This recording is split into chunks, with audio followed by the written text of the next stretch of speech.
Whew. Ah, what a rush.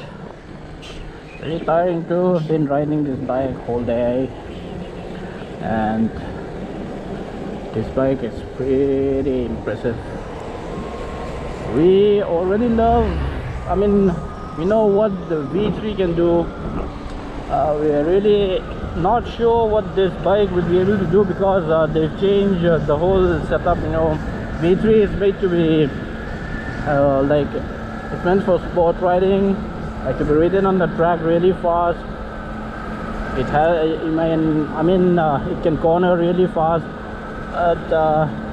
This MT-15 has borrowed a lot of stuff from the V3.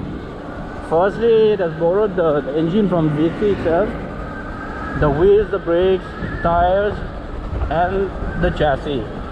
But they've made a slight change to the chassis, changing the geometry a little bit to give it more maneuverability for the street. It becomes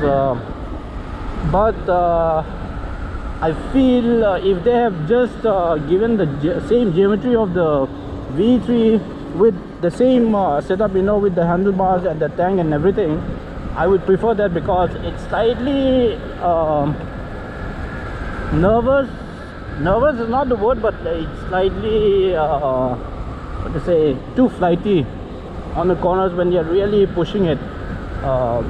But saying all that, it's a very, very impressive naked bike. For a naked bike, it's the fastest 150cc naked bike in India right now.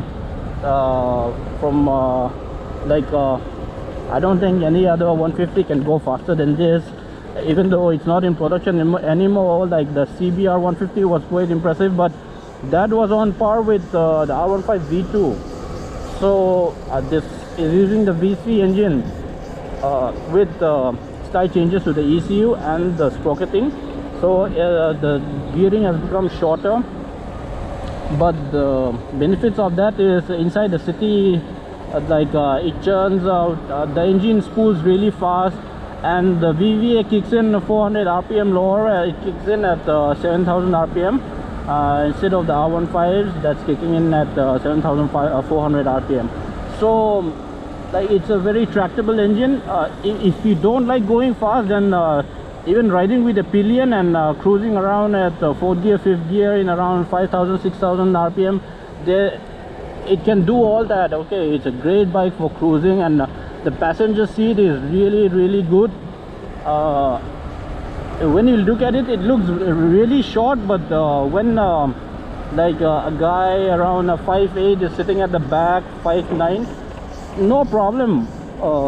It looks like a small bike, but it has lots of room, and we fell in love with the styling. You know, the thing is, a friend of mine has got MT-09, that the older brother of this bike, but frankly speaking, I feel this bike looks better than that big brawny MT-09. Of course, you cannot compare MT-09 and MT-15 with powers and all, but it's really impressive being a 150cc engine. I mean, 150cc category bike, fastest, corners really great. Brakes is where I feel, I mean, even in the R15 we are not that big a fan of the brakes. It's not very powerful because the bike can run really fast, but you need a slightly better brakes, and that's the same with this bike. This is a brand spanking new bike off the showroom. Whatever kilometers is in the odo that we have done, I think this has only done around 100 kilometers. Today we have done all that. So I'm sorry to Yamaha for trashing your bike, but you can't help it. Now this bike needs to be ridden like that. It is designed to be ridden like that.